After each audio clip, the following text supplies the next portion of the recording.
Friends, இன்றைக்கி ஃப்ரூட்ஸை வச்சு ஒரு டெசர்ட் பண்ணுறது பார்க்கலாம். ஃப்ரூட் கஸ்டர்ட் எப்படி பண்ணுறது அப்படின்னு தான் நான் இன்றைக்கி உங்களுக்கு காமிக்க போகிறேன். இதுக்கு வந்து 1/2 லிட்டர் பால் நம்மளுக்கு தேவை. அதில் வந்து 100 ml பாலில் நம்ம வந்து 3 டீஸ்பூன் கஸ்டர்ட் பவுடர் எடுத்துக்கலாம். கஸ்டர்ட் பவுடர் நிறைய பிராண்டில் உங்களுக்கு கிடைக்குது. இதில் நம்ம காய்ச்சி வச்சுருக்க பால்லேருந்து 100 ml மட்டும் சேர்த்து நல்லா இதை வந்து கலக்கி எடுத்துக்கலாம். நல்லா லம்ஸே இல்லாத அளவுக்கு கலக்கி எடுத்துக்கணும். நம்ம இந்த கரைச்ச பவுடரை இப்போ நம்ம 1/2 லிட்டர் பால் வந்து காய்ச்சிருக்கோம். இப்போ 100 ml எடுத்ததுனால 400 ml பால் இருக்கும். அதில் வந்து நம்ம இந்த கரைச்சதை நம்ம கொட்டி நல்லா வந்து மிக்ஸ் பண்ணணும். இதில் வந்து வெனிலா ஃப்ளேவர் உங்களுக்கு இருக்கிறதுனால நேச்சுரலாக வந்து இந்த கலர் சேர்க்கும் போது கலரும் மஞ்சளாக மாறும், வெனிலா ஃப்ளேவரும் உங்களுக்கு வரும், நல்லா டேஸ்ட்டாக இருக்கும். இப்போ இதுக்கு தேவையான அளவுக்கு சர்க்கரையும் போட்டுட்டு நம்ம இதில் கலக்கணும். உங்களுக்கு வந்து எத்தனை டீஸ்பூன் சுகர் தேவையோ அங்கே உங்கள் டேஸ்ட்டுக்கு ஏற்ற மாதிரி நீங்கள் வந்து இதில் சுகர் சேர்த்துக்கலாம். இது எல்லாத்தையும் நல்லா கெட்டி ஆகிற மாதிரி நம்ம வந்து கலக்கிக்கணும். இது வந்து பார்த்திங்கன்னா உங்களுக்கு இதில் கார்ன்ஃப்ளவர் மிக்சர் இருக்கிறதுனால உங்களுக்கு வந்து ஈஸியாக கெட்டி ஆகிடும். கலராக உங்களுக்கு வந்து அந்த கன்சிஸ்டன்சி கிடைக்கும்.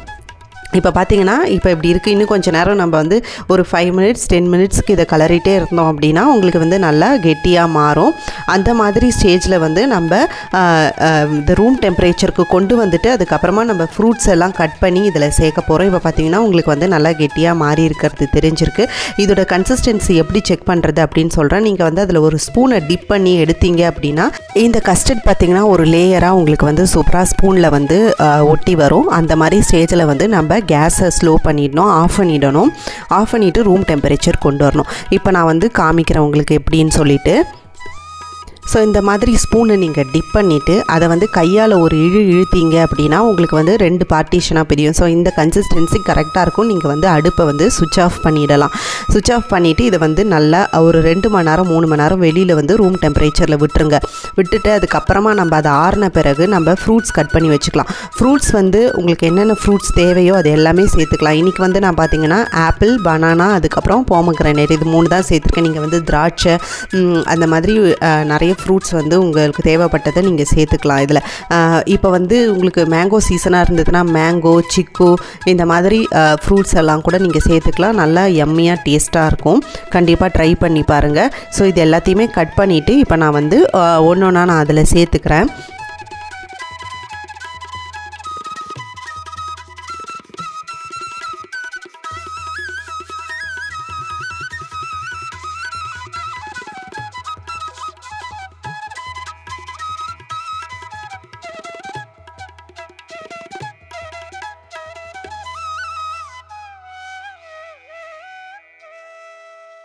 ஸோ இப்போ நம்ம ஃப்ரூட்ஸ் எல்லாம் ரெடியாக கட் பண்ணி வச்சாச்சு.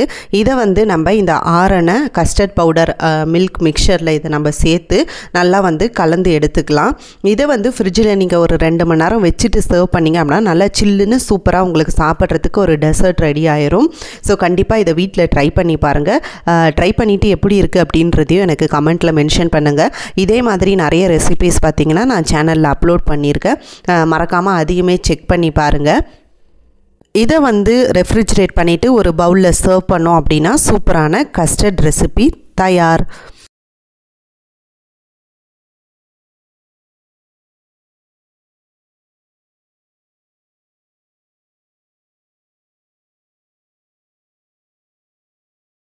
இந்த வீடியோ உங்களுக்கு பிடிச்சிருந்தது அப்படின்னா மறக்காமல் நம்ம சேனலை லைக், ஷேர் அண்ட் சப்ஸ்கிரைபும் பண்ணிக்கோங்க. Thank you friends.